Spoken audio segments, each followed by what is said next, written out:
Okay, hello. Hello. Okay, so this is welcome to our fourth quarterly wellness session by Sigrun and Peter. So welcome to number 4. And today we would like to offer you some thoughts and helpful tips for preparing for the summer solstice, which takes place on Wednesday, the 21st of June, upon which we celebrate the midsummer in the Northern Hemisphere. Yes, and now in German. Hallo und herzlich willkommen. I can't speak German anymore. Hallo und herzlich willkommen zu unserem 4. Quarterly Wellness Session mit Peter und Sigrun. Wir möchten euch hier ein paar Gedanken und hilfreiche Tipps zur Hand geben, um euch auf die Sommersonnenwende am 21. Juni vorzubereiten. Et puis en français, enfin un grand bienvenue à tous nos amis francophones pour notre 4e Quarterly Wellness Session de Sigrun et Peter. On vous offre aujourd'hui quelques réflexions pour bien préparer le solstice d'été qui arrive bientôt le mercredi 21 juin. Bienvenue chez nous.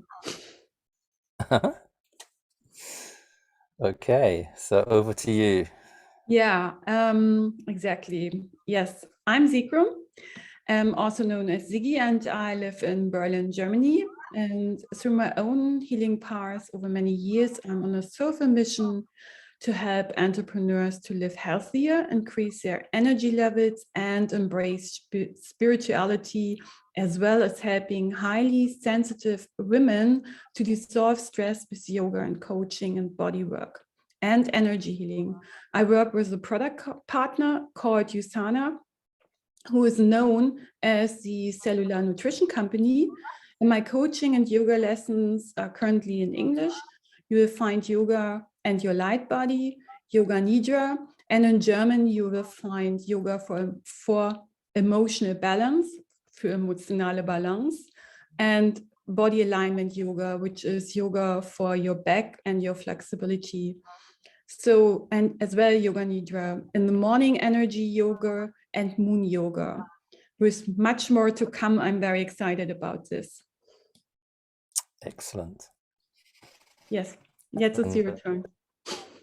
Yeah, thank you. And so, yes, hi, my name is Peter. I live in Wiltshire. I live on a narrow boat on the canal, and I run a holistic practice specializing particularly in holistic work for horses. I'm currently holding the 9th Healing Horse Karuna Reiki Circle at the moment, which will actually complete on the day of the solstice. And in the Reiki circles, we meet for a period of a week at distance, offering in-depth Reiki healing to horses and their humans. I've also launched recently an energy program for weight balancing, and so I'm now beginning to help my clients reach their ideal weight balance through a variety of holistic approaches. I also use astrology in my holistic practice, and I offer astrological natal chart readings. So, the aim of our 30-minute quarterly wellness session is to share some ideas and help each of us prepare the next 3 months as we approach the summer solstice. So today I shall begin with a little about the summer solstice and its importance as a major change in the energy. Yeah, I'm excited about that already. And I'm going to talk about one new supplement, another supplement, Usana Probiotic. And then I will continue with some thoughts on the astrology of the equinox. And then I will guide us with a meditation supporting the time of the summer solstice and beyond. And finally, we will hold space to set an intention for the next 3 months. And I can assure you it will be something exciting. It's going to be something about manifestation. Brilliant. Right. Well, let's dive in then. So, of course, the summer solstice the midsummer in the northern hemisphere, um, this this is defined really by the sun entering Cancer and reaching its zenith. So from this point onwards, actually, at the midsummer, the days will actually begin to grow shorter and shorter and shorter. We reach the longest day with the midsummer. The word solstice itself comes from the Latin sol, meaning sun, and stitium, meaning to stand still. So if you look at where, for example, the sun rises and sets, you'll see throughout the spring that the sun rises in the east and then sets in the west, and you'll see that this is a larger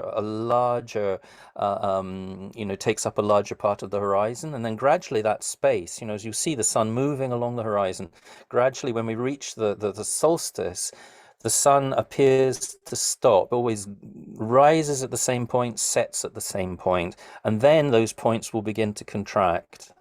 So that is where we get the word solstice from. Um, in the Celtic tradition, yeah, so June is the month associated with the tree, the oak. And this, of course, goes back to the Oak King, Lord of the Greenwood, who rules from the midwinter to the midsummer.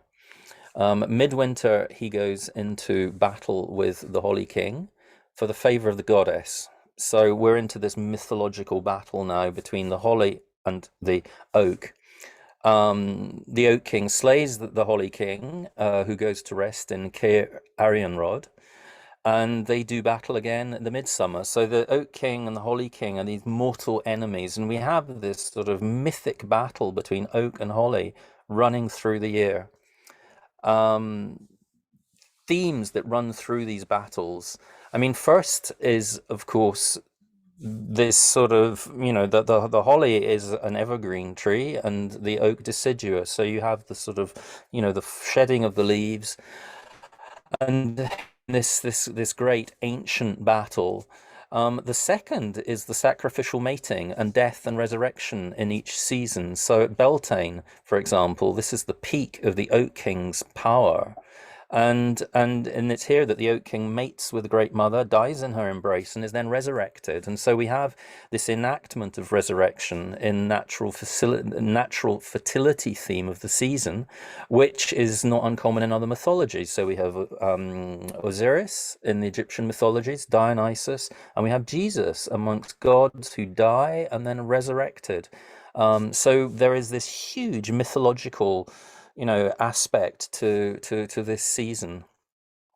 The early pagans lived on the land, and the ancient festivals were centered around these key moments of the year. So, we've got the preparation of the soils in the spring, lambing, planting, harvesting, and then we move into a period of rest with the darkness of winter. And so the summer solstice traditionally represents the end of the planting season and the beginning of the harvests. So here we have a festival that was celebrated with the burning of bale fires, so straw bales, set alight. Virtually all cultures have celebrated the longest day of the year in some manner or other, to strengthen the sun, to carry out processions by torchlight, flaming barrels of tar, wheels that are set alight and rolled down hillsides, prayers sent to the sun appropriate to each culture. Often one would have cairns on the hills, so small piles of rocks built on the hills or put on the mountains, and people would gather by the cairns and then light bonfires. And so you would also see these, on the hilltops as these fires were set alight, and see them burning from hilltop to hilltop, celebrating the midsummer. Gods also, the Celtic god Belinus, and the Irish god Lu, and the Egyptian god Ra, and the Greek god Apollo also have been associated with water festivals. And so this is also a time, curiously, to celebrate sacred wells and springs. So it's not entirely, well, it's nice that there is this aspect of the fire festival, but there is also a water element in there. So, lots going on with the summer solstice. I hope that gives an idea of some of the richness and the mythology associated with this amazing season. Well, it sounds amazing. We used to celebrate in our garden the solar solstice each year. When my father was a little bit younger, he made a huge fire and we were close to the lake. I just had the image water and fire coming together here, which was really awesome. All the neighbors came along and celebrated with us. That was a beautiful time. Yeah. Hmm.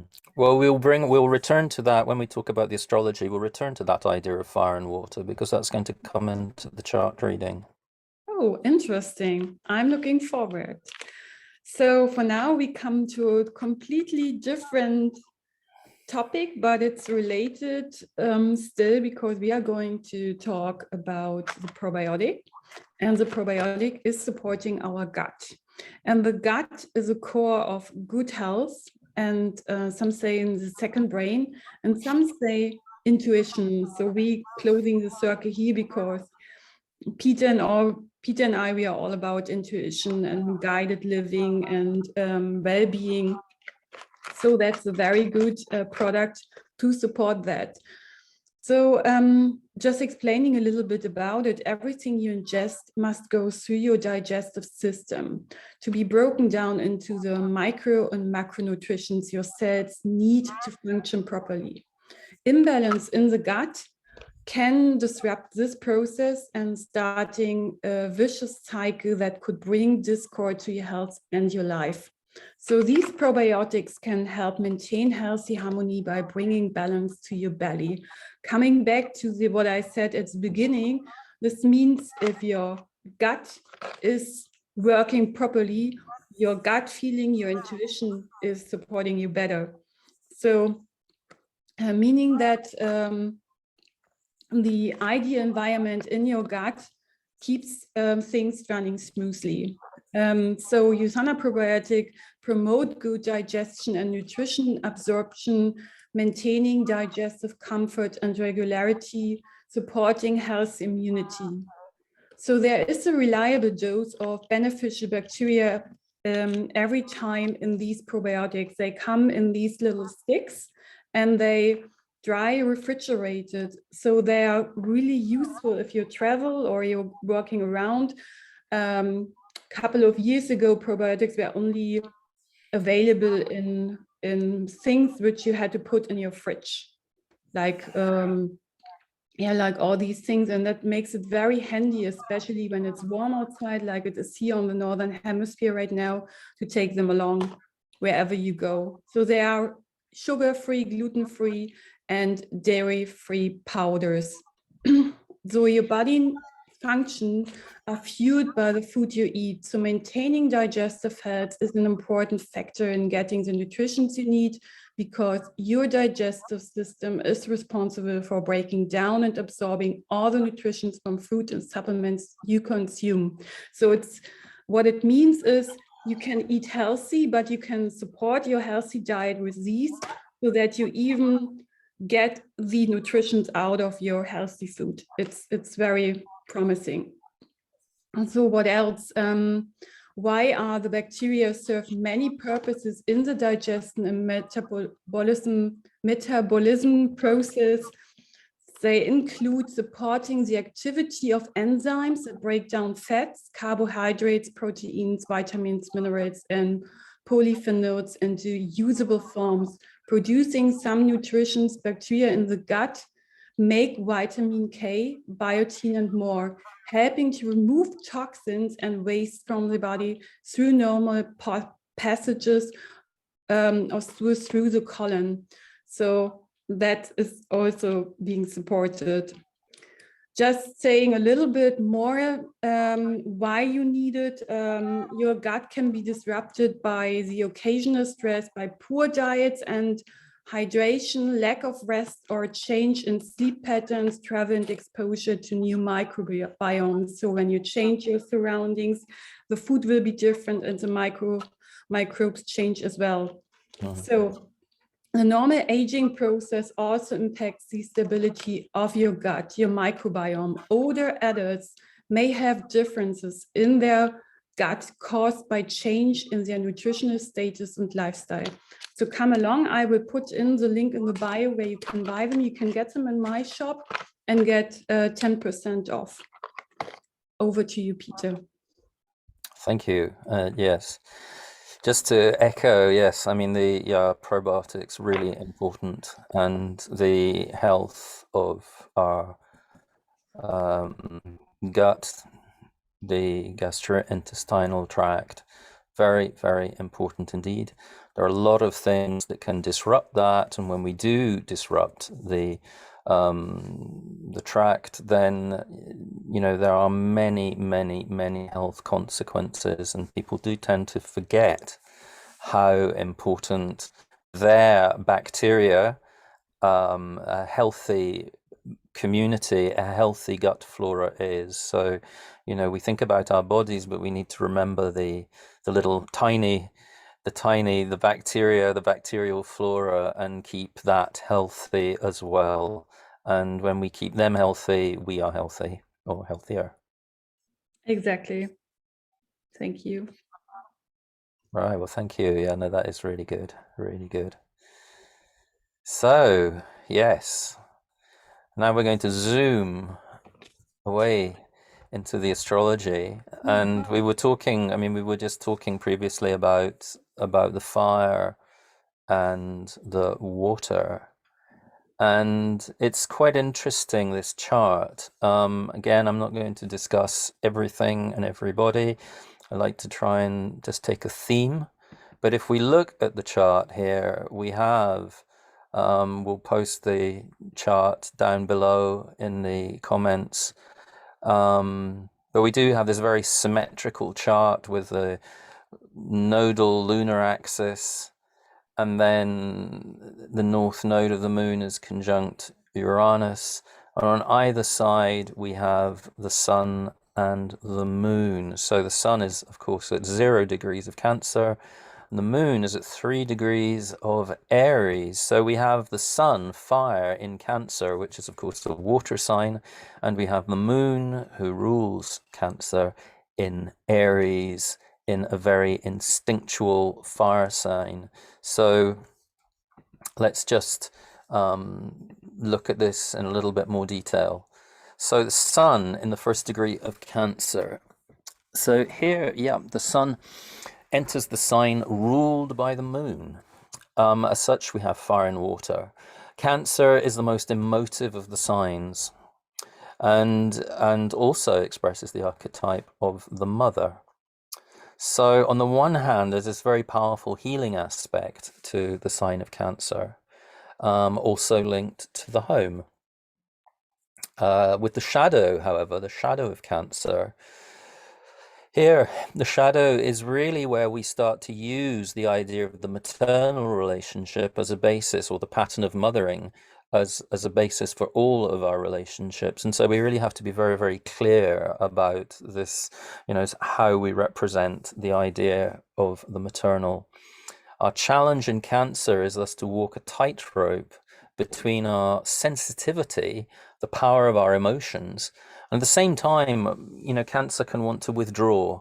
I mean, you've always got, the crab with the shell, and also the crab in the ocean will often, hide under a rock. So there is this sense of incredible sensitivity with the, the little antennae of the crab, and at the same time, this desire to withdraw and to hide.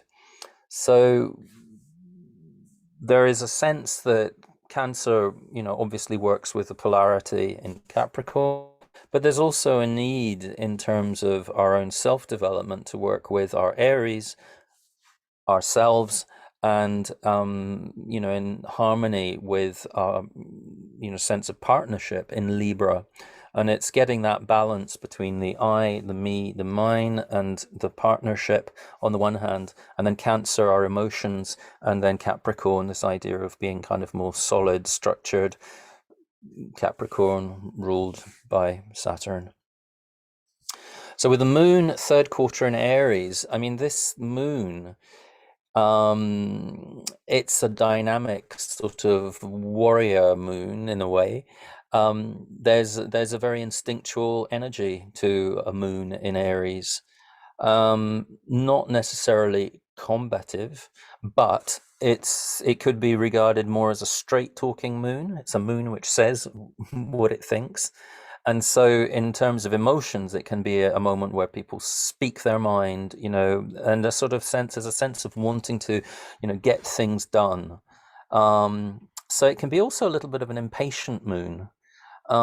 Given that the moon is in the third quarter, I mean, we always talk about the crisis in conscience, crisis of conscience, meaning that after the full moon, we begin to understand what we've brought out, what we've created. And it's understanding what we've made that we then think, oh, well, this could have been done better, or this could have been slightly different. So that's what we mean by crisis of conscience. It's like understanding where we are in the cycle, and then before we go back to the new moon, this crisis in conscience, I mean, in Aries, linked to how we understand our quest for action. What am I going to do next? What is the next step? What is the right step? And so there is a sort of reflexive sense. And once we've understood that, what we've created at the full moon, what we're reflecting on at the third quarter, when we get to the new moon, we're going to have taken into account the journey that we've made around the zodiac with the moon. Now, Uranus, interesting on the North Node. Uranus, I mean, is linked to our individuality, our capacity to question authority, and our capacity to transcend cultural norms and programming. So a dysfunctional Uranus, we find stubbornness and inflexibility. It's basically just wanting to be different for the sake of it. It's not always very helpful. But at the same time, Uranus is asking each of us, where is it that we are willing to work without social approval? That is to say, doing what we believe in, making our own decisions, doing what we feel is important without waiting for someone to come up and say, oh, could you do this? Because that would be great. It's like we authorize ourselves to do it because we feel that what we are doing is important, and we do not wait for social approval. We go for it. That's very much a kind of Uranian energy. So it's about, I mean, one could say, well, one often says, where one breaks the rules. I mean, it's not so much rules in the sense of criminality, but rules in the sense of social norms and conventions. Like, we should teach something in this way, or we should do a certain kind of a holistic practice like this. Well, no, I mean, we can actually innovate. That's where Uranus is really speaking, and it comes in a yoga practice, comes in any of the kind of practices that we have, that we can innovate with what we're doing. And that's where we're actually living our Uranus. In Taurus, Taurus very much to do with the body. So I think particularly for all us who work with, work with the body, with yoga, with holistic practice, with the meridians, all these kind of practices. I mean, I think that this is a very inspiring time, and I certainly feel in my own practice that Uranus is giving me some sort of very revolutionary insights into the way I do my own work, and I'm really feeling into that Uranian energy, and I feel benefiting from it, and I think that's something we can all benefit from at this time. So to conclude, yes, so one of the other things, so we've got this nodal axis, we've got Uranus at the top, and then we've got the sun and the moon on either side, and they form a square between them that's 90 degrees, and they actually form a semi-square, which is to say 45 degrees with Uranus. So the semi-square, the square indicates a change of direction. It's like, I've been doing this, it's not working, so I'm going to have to change direction. That's really what the square means when we talk about it in astrology.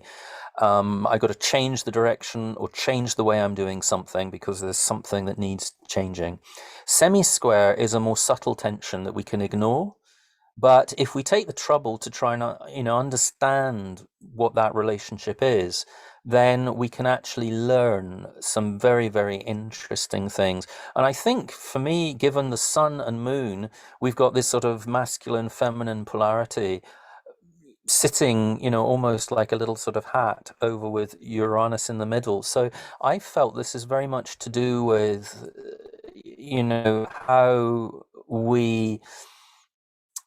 how we can innovate, how we can be visionary in our understanding of the divine feminine and the divine masculine.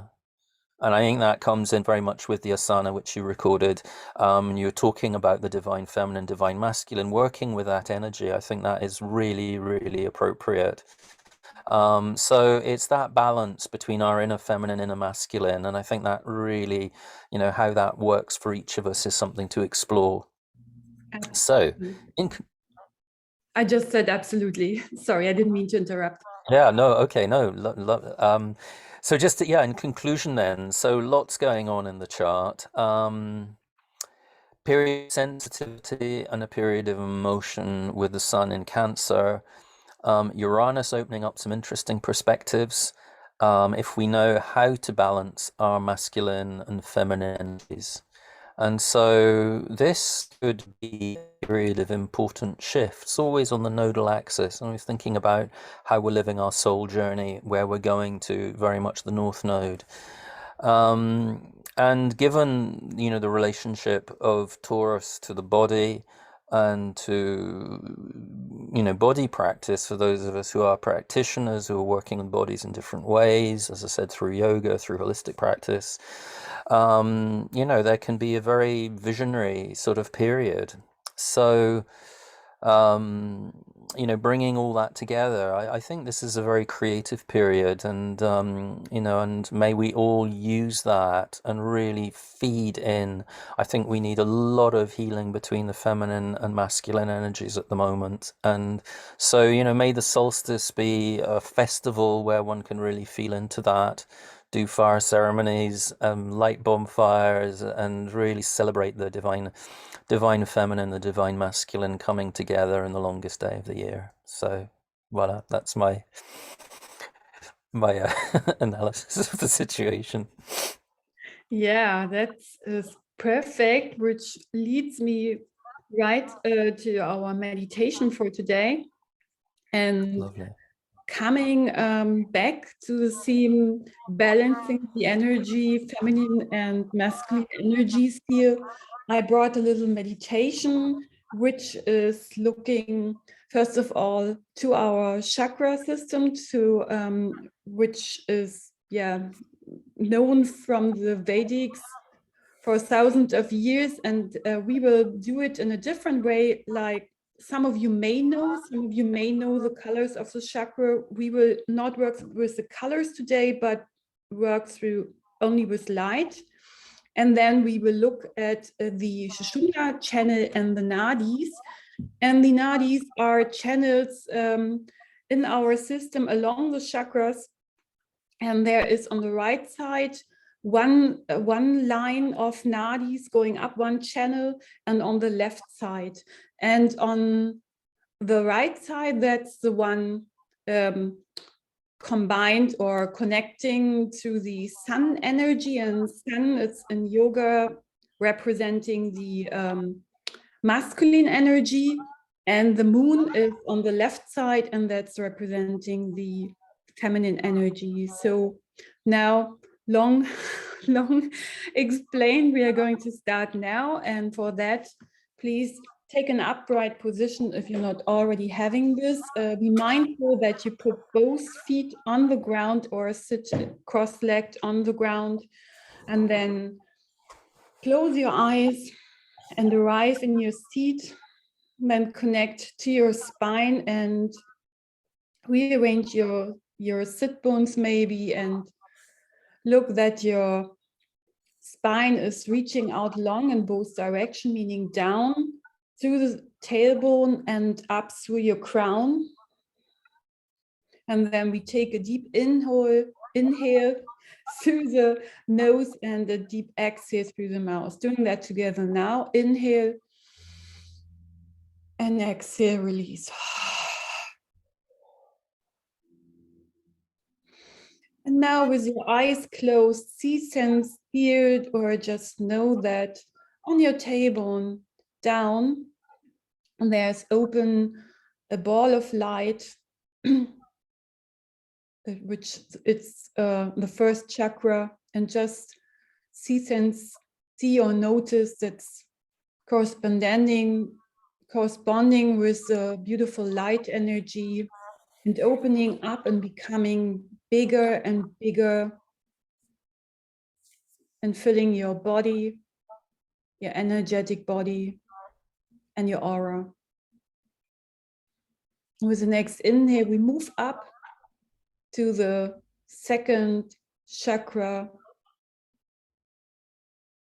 Again, we just see, sense, feel, notice a ball of light, golden light, white light. I'm becoming bigger and bigger and bigger.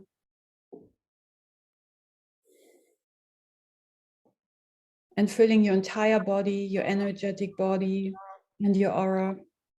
And with the next inhale, we move up again, coming to the third chakra, the solar plexus chakra.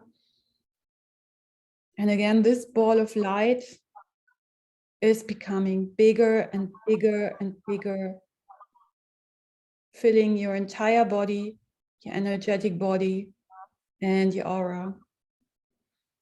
And with next inhale, we move up further and come to the fourth chakra, your heart chakra. And again, a ball of light is becoming here bigger and bigger until it fills your entire body, your energetic body, and your aura. And with the next inhale, we move up to your throat chakra. And again, a ball of light is opening up and becoming bigger, bigger, and bigger until it fills your entire body, your energetic body, and your aura. And with the next inhale, we moving up until we reach the third eye chakra, which is approximately between your eyebrows. And again, here a ball of light is opening up and becoming bigger and bigger, bigger until it fills your entire body, your energetic body, and your aura. And with the next inhale, we're moving up to your crown, to the crown chakra. And again, a ball of light is opening up here, becoming bigger and bigger and bigger until it fills your entire body, your energetic body, and your aura. And with the next inhale, we just go very quickly from the first chakra to the seventh chakra, moving up, up, up, up, and exhaling, moving down, down, down through the Sushumna channel. Inhaling, we move up the energy, the light energy in the center. And then exhaling, we're moving down. One more time, inhaling, we move that energy up in the center, up, up, up through all the chakras until we reach the crown. Exhaling, we're coming down. With the next inhale, we start on the second chakra, the sacral chakra, and go to the right. We come now to our nadi, which is reflecting the sun energy, the masculine energy. And we come up here till we reach the third eye chakra, the sixth chakra.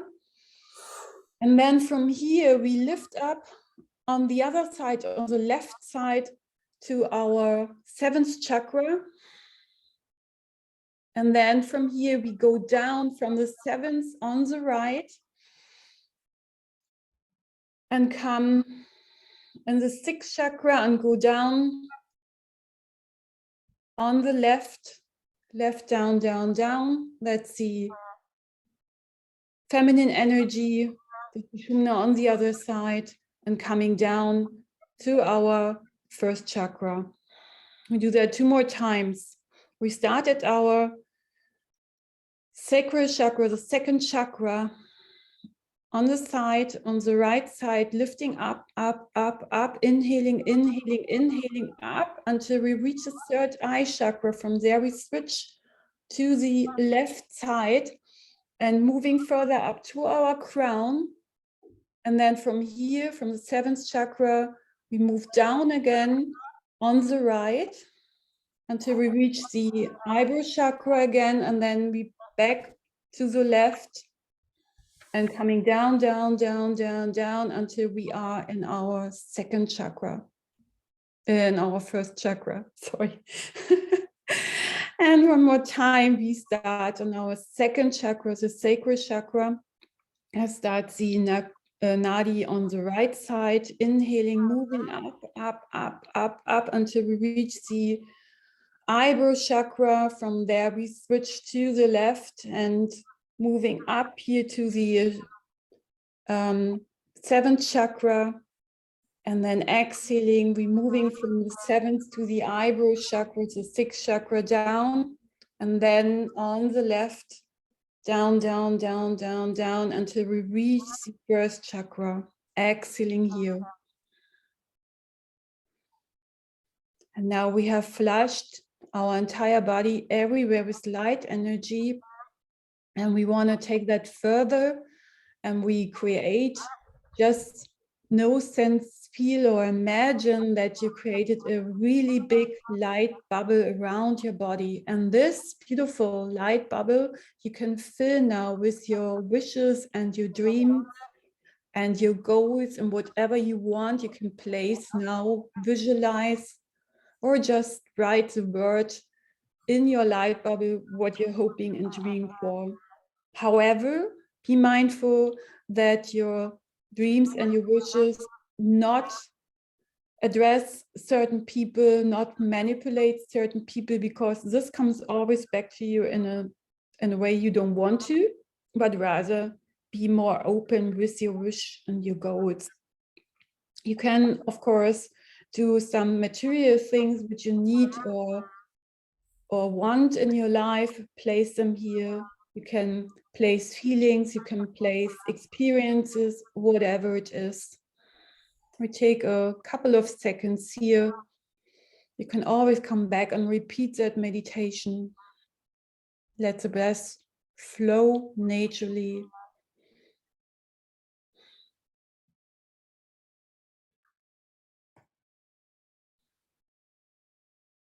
Place your wishes in your bubble. And when you're done for the moment, just come slowly back to you by sensing through your closed eyes, the light coming through your eyes. Maybe you can envision what the space around you looks like. And then slowly, slowly open up your eyes again and come back to the here and now.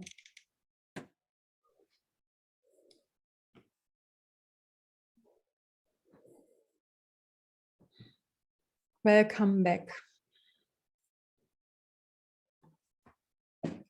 How are you feeling? Wow, well, I was completely gone there. That was lovely. Thank you. You're welcome. Really good. Yeah. Wow. Yeah. So, So we are already coming to our intention setting or manifestation. Yeah. Exciting. So now you've placed all your wishes in your bubble already. And one thing which comes along pretty handy for materializing your wishes is to work with affirmations. And for that, our advice would be write down one major affirmation and repeat it every morning for, let's say, about 5 minutes.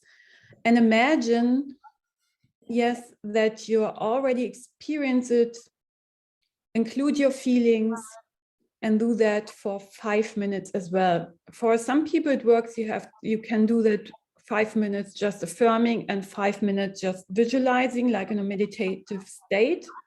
Or for some people, they are doing the affirmation and visualize at the same time. That is depending, however, which feels better for you, or whichever you can better zoom into. Thing is, stay consistent and the universe will deliver. So it's like speaking it into existence. An example is like, I give thanks that I'm the ever renewing, the ever unfolding expression of infinite life, health, and energy. And that is from Catherine Ponder, which is an amazing person who had many experiences with these kind of affirmations, wrote several books, and has amazing stories to share with people who really spoke things into her existence.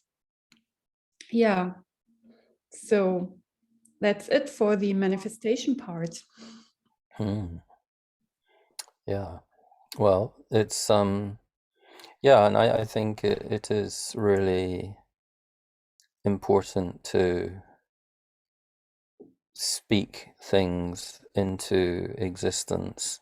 And something, I mean, this slightly different to the practice, but one thing that I mean, I often, it's interesting if you meet an old friend that you haven't seen, and when they say, like, what is going on, what is happening, and that's the time when you can really be very positive about what you're doing, whatever is happening.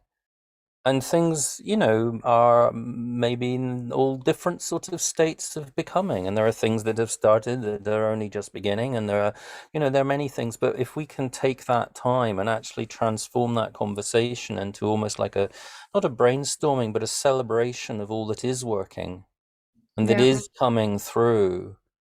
Yeah. And if something that hasn't happened yet, and it might be, well, whatever it could be, I'm dreaming of making a trip somewhere. You don't maybe have the money for it, or you haven't even got your ticket, or you don't even know when you can travel. But the fact that you want to do that, so, when you see them, oh yeah, and I'm really thinking about this trip. I just love to go to this place.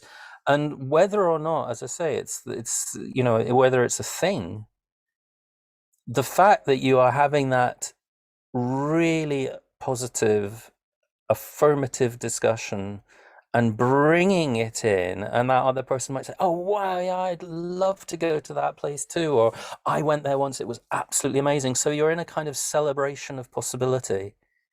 As I Yeah. say, it may be that, but then, maybe the next day when you win 300 euros on the lottery or something, suddenly your train ticket and it's there, I mean, you don't know how the universe can invite these things in.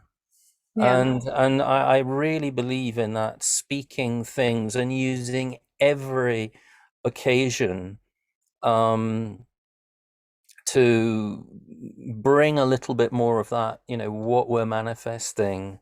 Um, I was able to do a workshop with an amazing equestrian teacher, and just even coming back and people saying, oh, what's happening? And I was just so into the energy of the 2 days we spent with these lovely people and these 5 lovely horses and this amazing teacher. And, that just carried so much.